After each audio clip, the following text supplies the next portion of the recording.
Continuing on Halachot Tisha BeAv regarding who is exempt in fasting and who is obligated in fasting.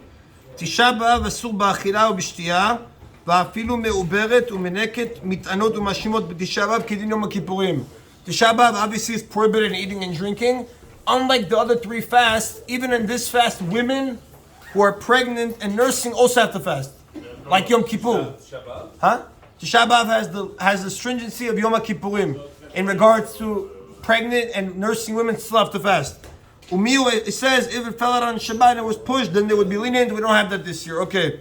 So we don't have. What do you mean? No, I said that if Tisha BeAv falls out on Shabbat and it's pushed off to Sunday, then we're lenient as the other three fasts. We don't have that this year. No leniency this year because it falls out on a Sunday and the Motzei Shabbat. Now he says like this. Yoledet p'tura mita'anit Tisha BeAv kol 30 yom me'aleda, right? A woman who gave birth is exempt the first 30 days after her pregnancy from fasting on Tisha BeAv. If he says she decides to be strict on herself, the first 3 days she's not allowed to. She's not allowed to be strict on herself the first 3 days after giving birth. From 3 days to 7 days she's allowed to, but it's better not to. And then from 7 days to 30 days she's exempt, and if she wants she's allowed to. After 30 days she becomes like a regular person unless she's nursing.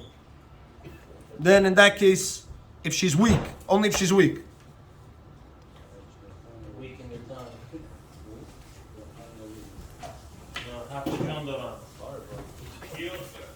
What? כל חולש אף שאין בו סכנה פטור מכל הצומות ואף מתענית תשעה באב. Any sick person, even if there's no life threat, he's just bedridden, he's exempt from fasting on Tisha BeAv except Yom Kippur. Obviously, every fast is exempt except for Yom Kippur. וחולה היינו מי שנפל למשכב מחמת חולי. Sick means not a headache, sick means bedridden. Then you'd be exempt. ובכלל חולה כל מי שיש לו חום למעלה מהרגיל. Included in sick is somebody who has a high fever, high temperature. Somebody who says he has sukeret, he has higher diabetes than usual. Someone who has blood pressure, if he has high blood pressure, in that situation, meaning his blood pressure became high. In all these cases, he says you should ask a doctor, obviously, and you should also ask the rabbi. Somebody who has to swallow pills. Somebody who has to swallow pills on Tisha BeAv, and he can't do it without water. He's allowed to do it with less than a revit of water, less than about 3.5 ounces. He'd have to use less than that amount of water. Now, a sick person who's allowed to eat on Tisha BeAv, and also we said a woman who gave birth within 30 days, they can eat regular. They don't have to eat like on Yom Kippur when you eat every 10 minutes and a very small amount. They could eat as they regular would eat. Children, he says, a boy under 13 and a girl under 12, they don't fast at all, not even for a few hours. Only, he says, when they reach 13 and 12, respectively, for boy and girl, that's when they start fasting, because we don't train children to mourn. If you had right now, God forbid, a child lost his mother or father, he would not sit Shiva. The only thing he would do is he would tear Kriya, would tear his clothing, that's it. He has no mourning. There's no mourning by a child. Therefore, we don't train them in fasting for mourning purposes. So they are completely exempt. They don't even fast for a few hours. They can eat regularly and they should eat. Only Yom Kippur, he says, when it's not nothing to do with mourning, it's a mitzvah from the Torah to fast, then we train a 12 and 11-year-old respectively for boy and girl. But for fasting that has to do with mourning, we don't train them. Soldiers, he says, soldiers who are serving in very hot climates, like in the Sinai desert, or in the Jordan Valley, he says, and there's a concern that they're going to have dehydration. They're allowed to drink, he says, without putting anything bitter in the water, meaning they could drink water regularly. What they should do is, he says, they should drink less than a revit every 6 to 7 minutes. Like that, they're not going to technically have a full measurement within the time of normal drinking. He says like this, very interesting halachot. Rechitza, taking a shower, right? Maran writes in the Shulchan Aruch, you're not allowed to take a shower on Tisha BeAv, whether hot or cold. Even he says to put your finger into water is asur. Especially he says You're not allowed to wash your face either. Only time you'd be allowed to wash your hands, he says, is when your hands get dirty. Then it's not for pleasure anymore. Then you can wash your hands with soap regularly, like if you come out of the restroom. What you'd have to do is, he says, if your hands aren't dirty, for example, let's say you went to sleep. How we wash our hands in the morning when we wake up?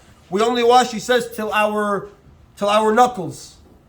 But somebody whose hands got dirty, like after the restroom, you can wash fully. But generally, if you just want to wash your hands because you woke up, you only wash until your knuckles. You will not wash your entire wrist like we usually do.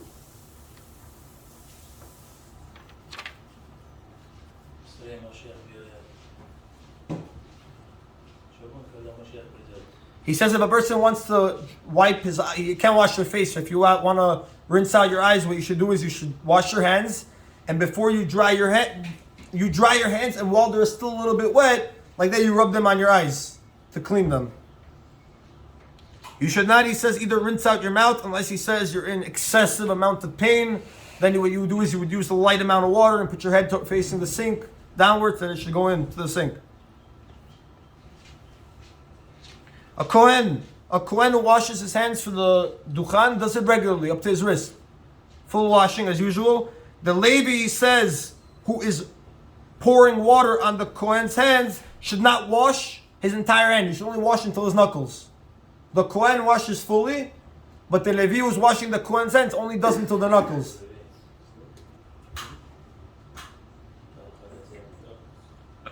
Okay, a sick person, he says, who's eating bread, right, he's allowed to eat on Tisha B'Av, so he's eating bread, he says, he washes his hands just like regular we do, because again, it's not for pleasure, it's for the halacha. And somebody says who's washing dishes, right, at home, let's say you need dishes to feed children or a sick person, he says you're allowed to wash them regularly, but any dishes that you don't need, he says you're only allowed to wash from chatzot and on. Why?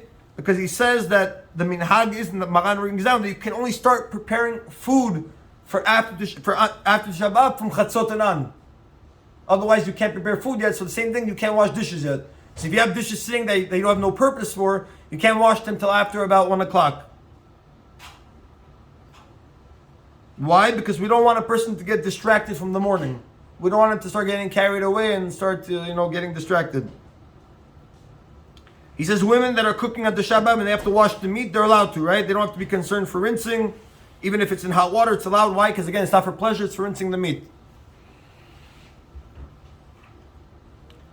Baby wipes, he says. Baby wipes, if a person is using baby wipes that are wet enough that if he touches it, he can get something else wet, put your finger on the wipe, you can get this wet, right? You should not use it to wipe your face, he says. Or your hands, right? If it's dry enough that you would touch it and you wouldn't be able to get something else wet, then that's allowed. That's obviously in the case where there's no dirt, but if you have dirt in your eye or whatever and you have to clean it out, then it would be allowed. Okay, Baruch Adonai Le'olam. Amen.